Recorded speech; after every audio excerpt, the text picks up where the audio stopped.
everyone, Joe here from ActionX. Welcome to What's in a Tuber. Welcome back. This is your ninth The Rookie Season 8 episode review. Hope you're doing well. Hope you're staying safe out there in the big old world of today. Good news on the ABC front. We're starting to see trickle down renewals. Sadly, as of this recording, we have not yet been notified if The Rookie will be getting a Season 9, but most likely I am a betting man.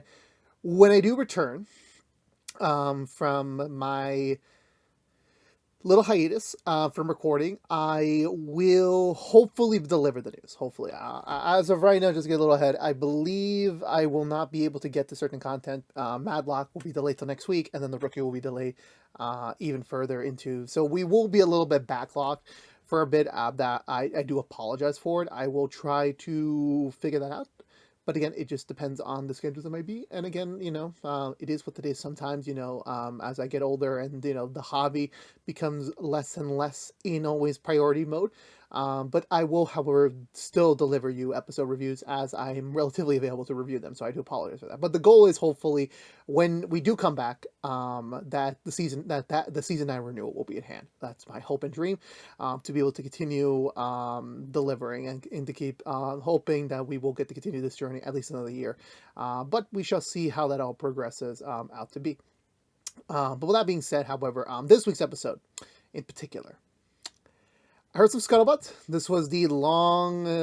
I think people said this is the last episode that we had footage for, because I believe at the time of shooting they were still like. I'm pretty sure they already had this episode in the can. It was just like, just how things worked out to be. This just happened to be the last episode they took footage from. So we still have about 9 more episodes to go with no knowledge of what it looks like, which is crazy. And that's one of the benefits that I love about, I think selective TV shows having more time to bank on episodes, to have this cadence of we don't got to wait so long. We're just going to keep flowing. We have been constantly putting out these rookie reviews for the last 2 years consecutively without breaks, which has been a blessing to be able to do. And I'm very happy to have that. And, and it allows these trailers to kind of have, less to spoil about. Because I remember back in the days of the CW shows where, by the point we get the first trailer, it's only the first episode they shoot, so you kind of know what's going to happen in that first episode. So, which also builds the intrigue of the remaining season. We just don't know what it is. But I think at the same time, having more in the tank, allowing yourself to work with more footage as possible, I think will deliver the best amount of trailer. I mean, then again, we have the Batman trailer from 2020, where they only had a third of the film shot, and they released that amazing first trailer. So I'm not gonna say it's not also. It's it works in benefit and also works in disadvantage of it. So the fact that we're now caught up on footage is really great, and this was something that was a bit worrying, was a bit perplexing, so to speak, of of all the things we could have done with the character that we all know and love for this. It delivers a very interesting probability. Obviously, I have heard the scuttlebutt on the internet about why this and why not the other. I really don't know. I don't know. Again, like I said, trust the writers, trust the writer. But for me personally speaking, when it comes to the larger episode itself, I feel like I'm going to probably be a hot take. I think this might be, while it might be the most realist rookie episode in the season, it's my least favorite, if that makes sense. I'm not saying it's a bad episode, but there definitely were moments where I didn't really feel the punch and the wow. It still had the same rookie charm that I know and love, but there's something missing. I'm not quite sure what it was. I really don't know. I really don't.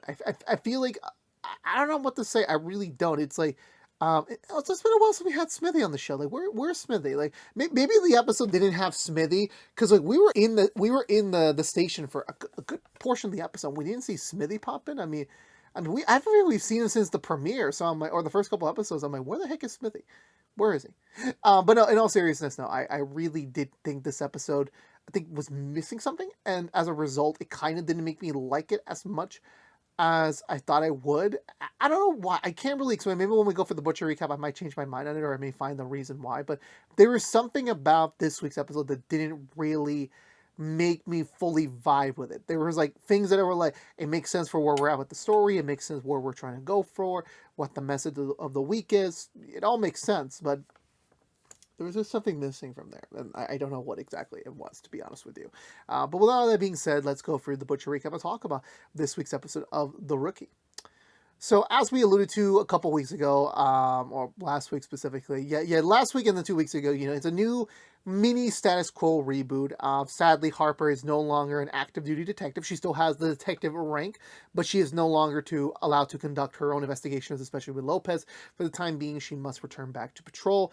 And that will be one of the caveat, which we'll get to in a minute. Miles is back after his 2-week suspension, first day back. Sadly, as a punishment, he has been rescinded his short sleeves. He has been re-given back the long sleeves, as he has to reprove himself back to the to everyone in the station, especially to Tim, to get that status back. But there's again a little bit more of a caveat, Shay, because Harper is technically still, I guess, on minor punishment mode. Not only she's going to go back in patrol, she's going to be a TO again, finishing up Miles's training for the next 6 months. I don't know if it's 6 months or 7 months, because he still had a month left on his program. I don't quite remember exactly what it was, but let's just say 6 months, just to make it an even flat number. And so Nolan's out, Harper's in. Miles and Harper both have their different scale of reaction. Miles has heard of stories about Harper being a TO, and now he's gonna live through it. And at the same time, Harper was content with being on patrol, maybe working solo, just trying to blast through this time period as best as possible. But now her having to specifically be responsible for someone else's development is not something that she's quite satisfied with. So that's going to create a big old problem for her. And of course, this is Tim's decision. And even when Tim tries to explain to her that there's logistics to it, it just makes sense from the assignment standpoint. Harper's like, yeah, okay, fine, but I'm gonna do it my way. Which I'm like, when you're a TO, there's no other way but your way, Harper. Gray is giving Luna a ride to her workplace since her car is in the shop. So, actually, no, I think if I remember correctly, Gray's vehicle is on the shop and he's in Luna's car because he was like, well, I need a car, so how about this just for the time being? We'll work it out so that we can at least do these drive-alongs together, and then maybe we can grab some meals together. At least continue the nice quaint energy we've been getting from them for the past 7 seasons. But a bit of a snag. Apparently, there's a new doctor in the building, a very nice-looking doctor. Let's call him that.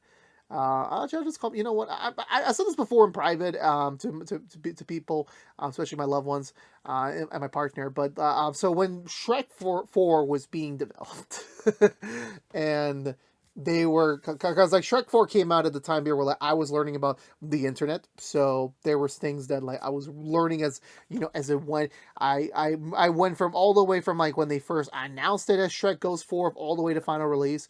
I remember when John Hamm got cast as it. He didn't have a name yet to his character.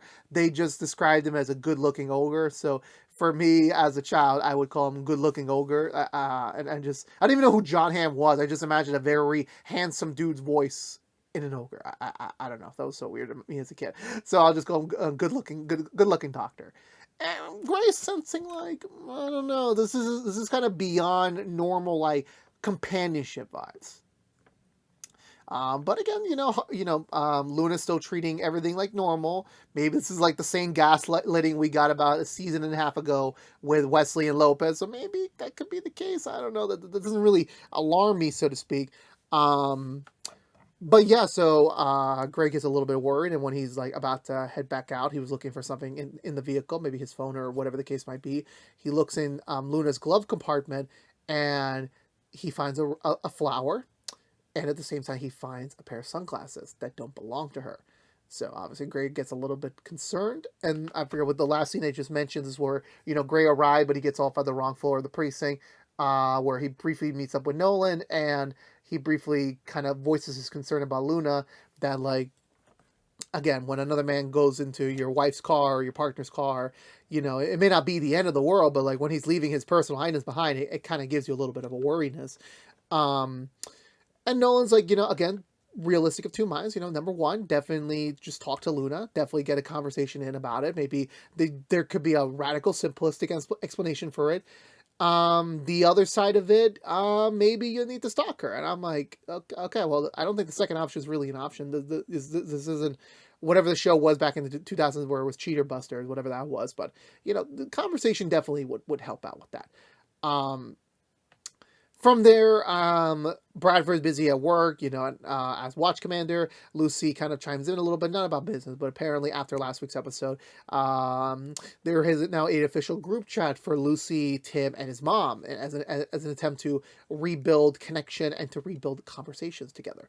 Um, but however, Bradford has not been very active on there, so it would have been Lucy carrying the brunt of the work, and Bradford's like, I'm not the type of guy. Like, I'm not that social media, like that sociable guy. I'm just, if we see each other in person, great. If I don't, then like it is what it is. If we don't have business to conduct, it is what it is. And obviously, Lucy like gets berated, like like this is you. We promised last week.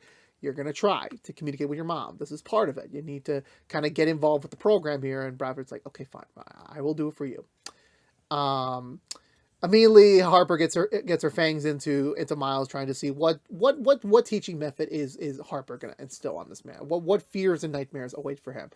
She's trying a different approach again because she is kind of joining along Miles's development halfway through. So she decides to kind of rate him where he's at right now. So um, she gives him the opportunity to, like, okay, well, today, instead of us being our first day as me as the TO and you as the boot, let's switch it out. Let's see where you're actually at in your program. So I will be your rookie for the day. You will be the TO, and see just how things can maybe. And also, like, the other reason why she wants to do this to let him run point guard is to kind of put him into a situation where he does need to take charge. As one of her concerns is that since he is again on a massive supervised eyes on him right now. He does not have a lot of credentials. He does not want to make a mistake. He will be less likely to put himself in situations where he might be in danger, or situations that he might shine in, because he believes if he makes a mistake there, boom, that's it, game over.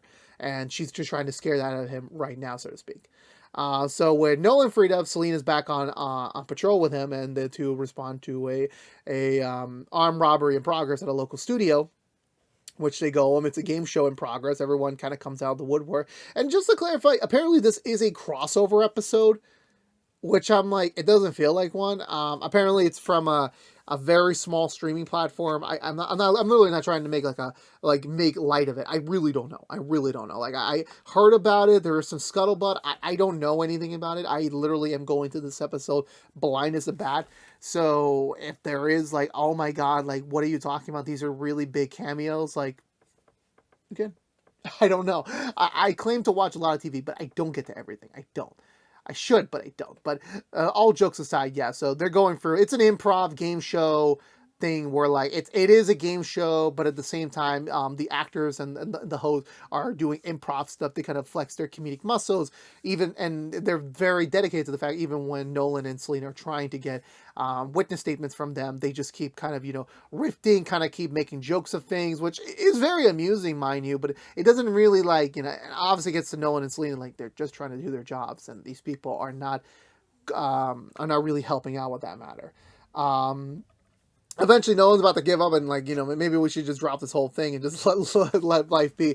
But another crew member comes out claiming to have found the wallet of the individual, and it turns out to be the same kid from the season 7 finale when Nolan was in the desert. So I'm like, comes full circle, or like, just, you never know when someone's going to pop back in your life. Apparently, after he and his mom got away with that incident, they ditched the idea of going to Vegas and decided to come to LA for his mom to kind of explore the opportunities to be a hand model, which has not done well. So as a result, he kind of needs to carry some of the financial burden, which is why he's here taking a part-time job at this place of all places. So they run the wallet. It's no one too crazy, but definitely is someone to actually keep an eye out for, to see what else they can find out from him. So we'll get to back to that plot line later, so to speak.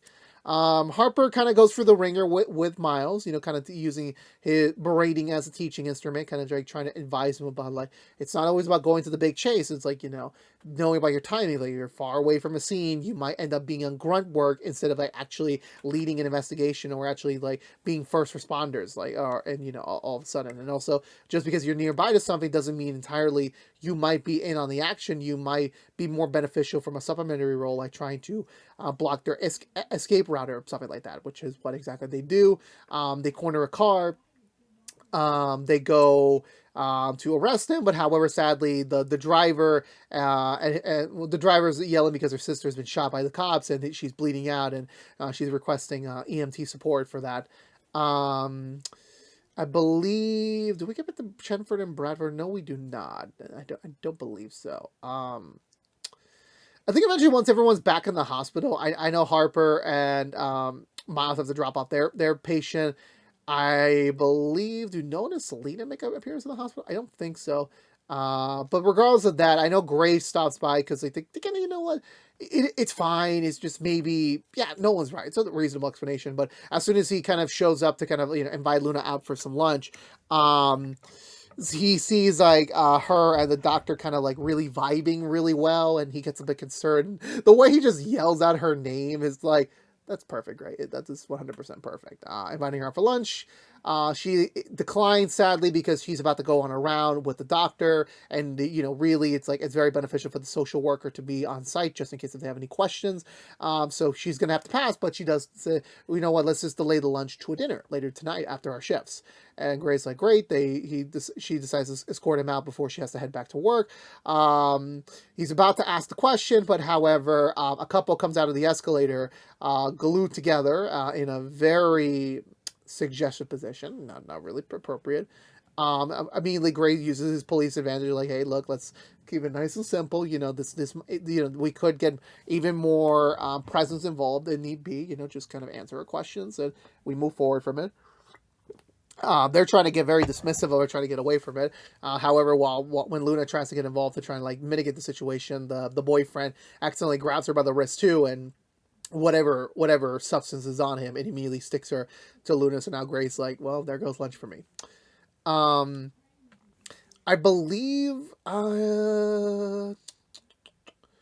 Lucy does realize that Bradford went on a different way about this as she gets a private message from the mom, from Tim's mom, letting her know, like, hey, I just got notified by Bradford. You don't want to talk anymore. Like, is everything all right? And obviously Lucy's mad because, like, this is not what I mean. Like, you just assuming, like, your mom stopped talking to me will make me drop this entire thing will be the solution. It's not. Now I'm pissed at you. And Bradford, like, I think that's the one issue when it comes to, like, this sort of arrangement because, like, there needs to be time where you need to focus on the work, which they do, but at the same time, this is one of those moments like this could wait when you're at home or when you're in private. Now, when Bradford is holed up in his office and you're kind of communicating for him through the very tiny mirror sliver in his office. So definitely Bradford's like, okay, I will try again. Don't worry.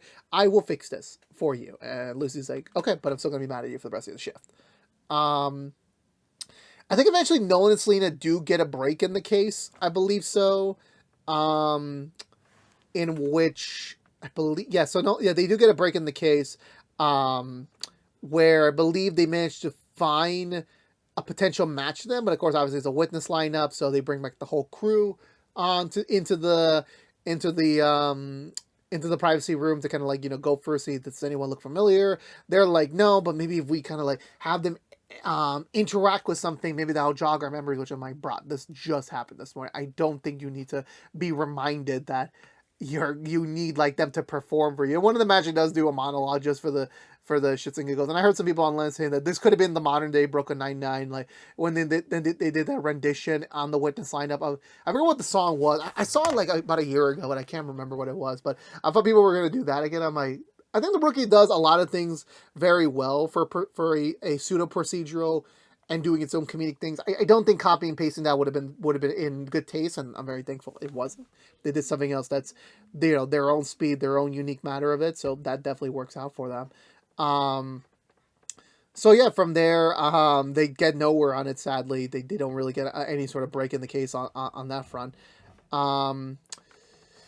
I think, and I know eventually, like I know with the Miles and the Harper front, it doesn't really progress too much deep, if I can remember correctly. I know eventually they do a little bit of background research, but before that, they got notified the sister did pass away in the OR. They were not able to save her, so sadly now they have to break the news to the sister that your sister's dead, as well as you're going to be charged for a robbery, which is not going to be a good combo for them. But they got to find a good way to kind of like inform this in there.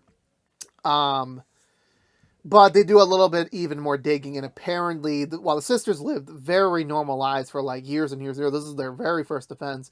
Apparently, their grandma their mom or grandma, I think it's their grandma, participated in a one-time robbery where she got away. I feel like she was she was found and sentenced to it, but after that, she's been clean as a bird.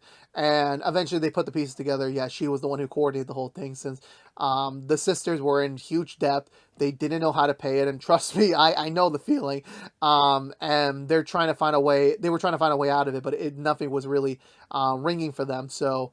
Without much of a choice. So the grandma gave them the advice of like, following this plan. This is how I got through the last time, and if you guys do it quickly enough, you should be able to get away with it scot free. Um, but sadly, that's how things worked out to be. So they arrest the grandma for the masterminding, the conspiracy portion of it. So sadly, it's a lesson learned, kids.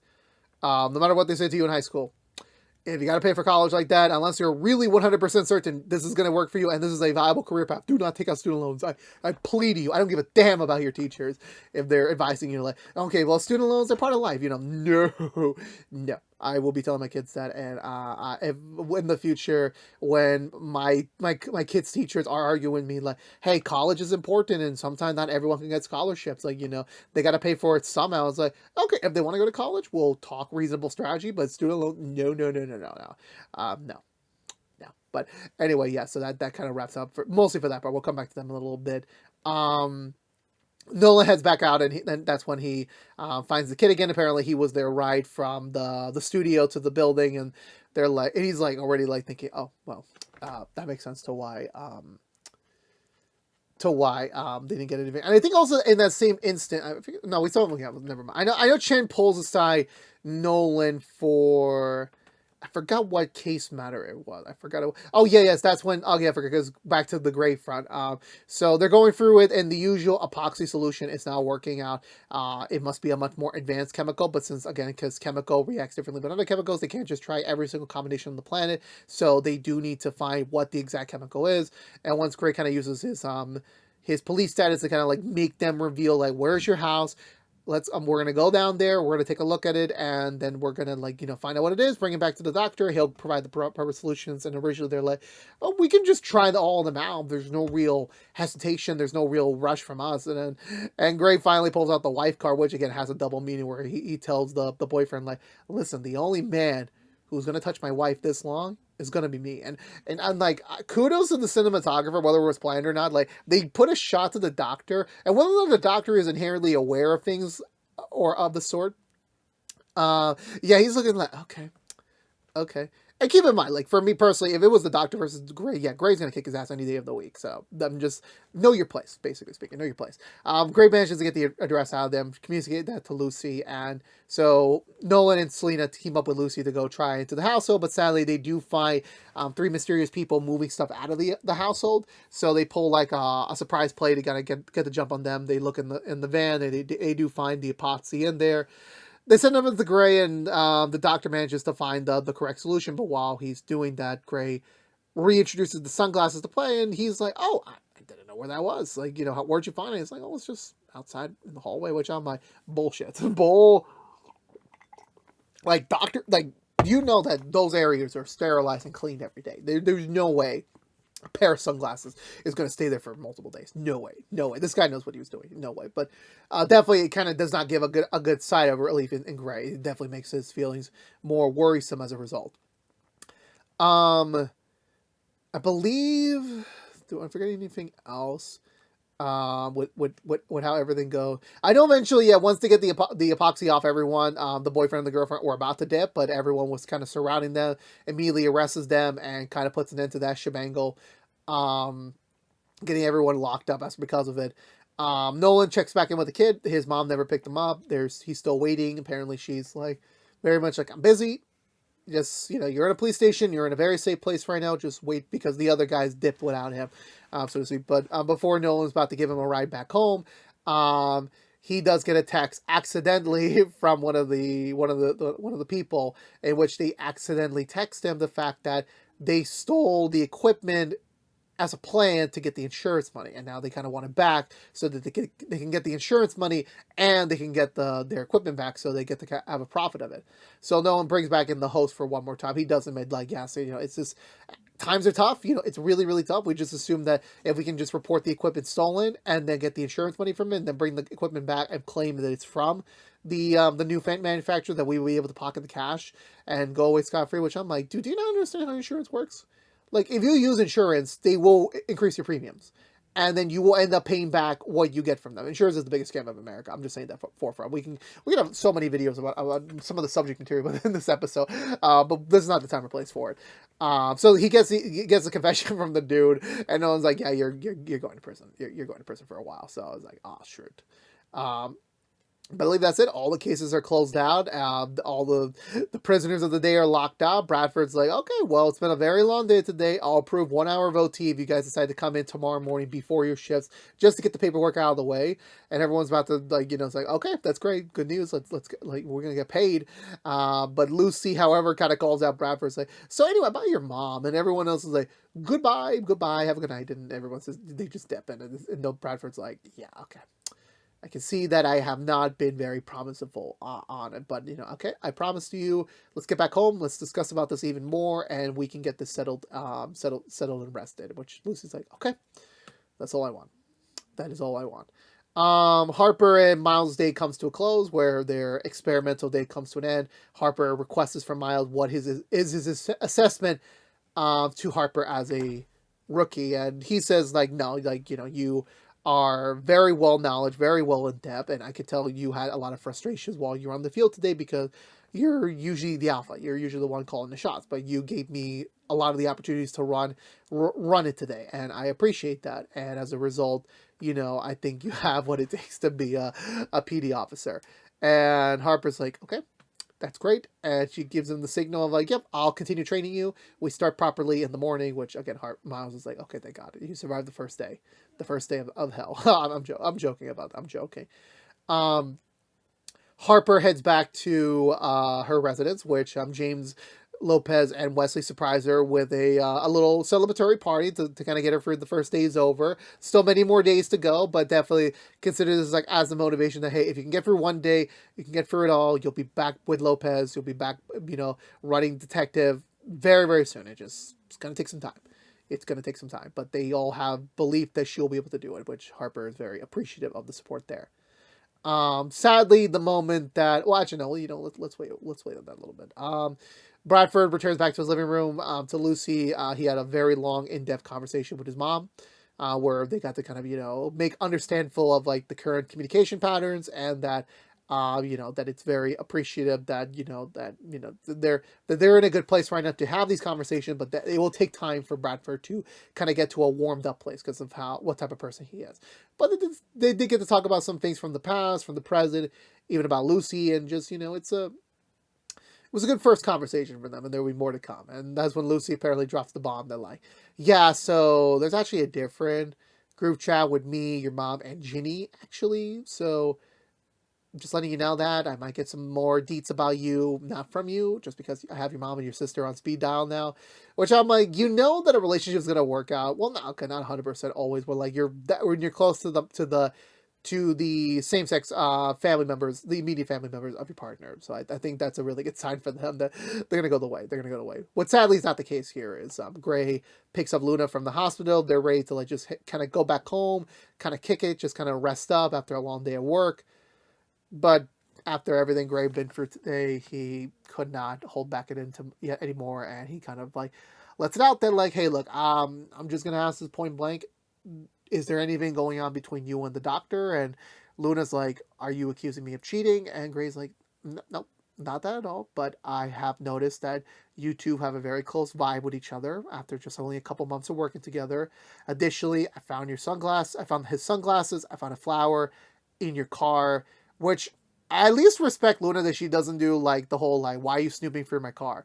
I'm very thankful we didn't go for that argument. But her reaction was very direct. She did say, like, we have not done anything. There is no cheating. We have not done anything together that would affect the quality of our marriage. We are still, I have remained loyal to you from a physical front. The downside of it was that she does admit she has feelings for the doctor. It's not something that she wanted to have. She has been obviously by Gray's side through thick and thin, She uses the run of the last couple years. Again, graduating school, getting the job at the hospital has kind of been a whirlwind experience for her. Like, she's um, actually getting to live life again. This is her second reprieve, and again, getting feelings for another man wasn't entirely something she was expecting, and it just kind of it happened. And um, again, there's still some variables at play here. Again, what does he feel about it? Obviously, what happened in the car. Obviously, um, there was a lot of things there, and as a result of it, Luna was basically saying like, I just kind of wanted to get through this work cycle. Let me not act on anything if there was anything in my brain, which there wasn't. But try to just finish off my entire rest of my career and kind of move on from him, and hopefully the feelings will go away as a result. The problem is that, and I agree with this with Gray's assessment of it. Like, okay, I totally believe you. You didn't do anything, but at the same time, I am not comfortable with the fact that you admitted you had feelings for another man, but at the same time you are admitting that you do have feelings for him, and it's not something. It's not erasable now. You just basically confirmed that, and all Gray wanted, his only request was that I want these feelings to be gone by right now. I don't want ever to. You basically cannot do anything with the man. You can't, and which I don't. It's a double-edged sword. Where like I get Gray's point, I 100% get his point. That Luna should give up on that because they're married, they're together. Obviously, they had a lot of rough patches in the road, but at the same time, it's been very much like they're working through it. They're like understanding the other now, and this is definitely not what is fair. I totally believe in Gray, but at the same time, like for Luna works with the man, you can't really expect her to like 100% like get all those feelings out in a day. And she does have a point. There is a weaning off point to it. And again, when you're working with someone that closely, again, like people say, like work is essentially another life for you. You're spending 40 hours plus at a workplace, like compared to like maybe getting like 70 hours. I don't even know the proper math for 24 times 7. I think I would if I had a little bit of time, but essentially there is a good portion of your time spent at work. You're seeing these people every day. You're seeing these people 5 days a week, maybe even more. It's not that easy to just be gone today. And again, it's a very complex situation, but I do feel for Gray the most because again, obviously, these two have been trying their best to kind of, salvage their relationship and, keep their marriage alive. And this does not bode well for things. And, Gray's like, yeah, I know that you cannot. So I think take the keys. I think you should just drive yourself home. I will see you whenever. I'm going to go take a walk and kind of reflect on things. And obviously Luna's like, what are you going to do after the walk? And Gray's like, that'll be my problem. And she doesn't go after him. She kind of lets him be because she knows he has a point. But now the matter is that how are they going to get through this patch? How are they going to get through it?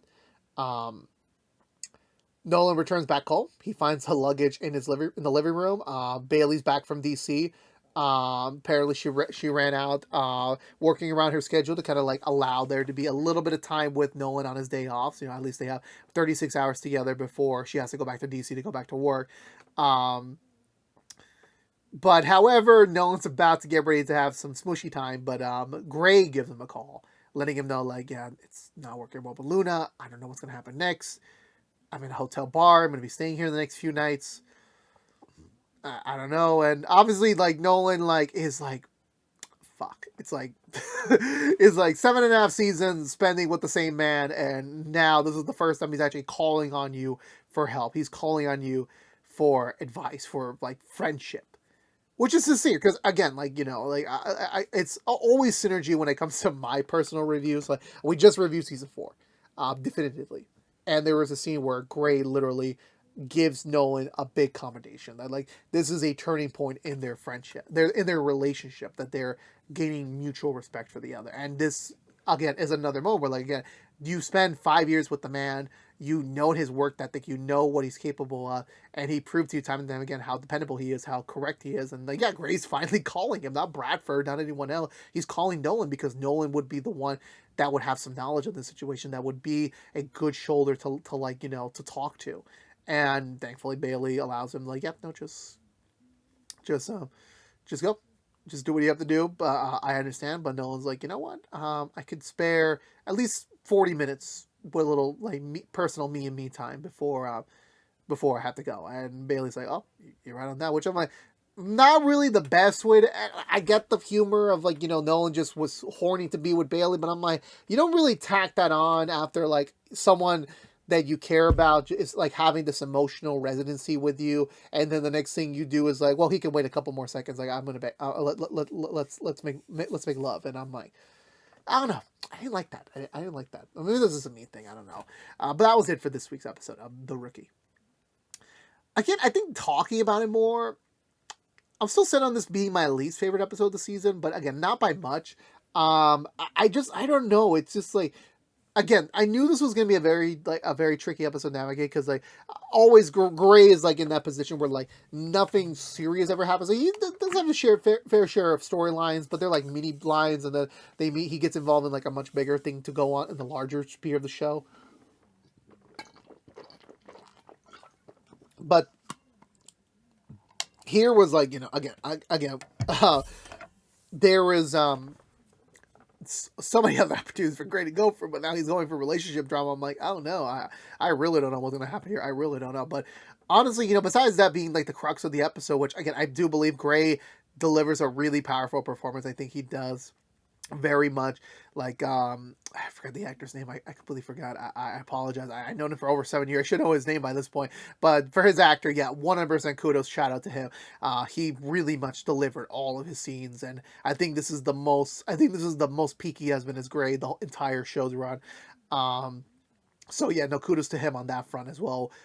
With that, and then going back to the other storyline again, Miles and Harper having to learn from their mistakes and kind of doing this like isolationism together.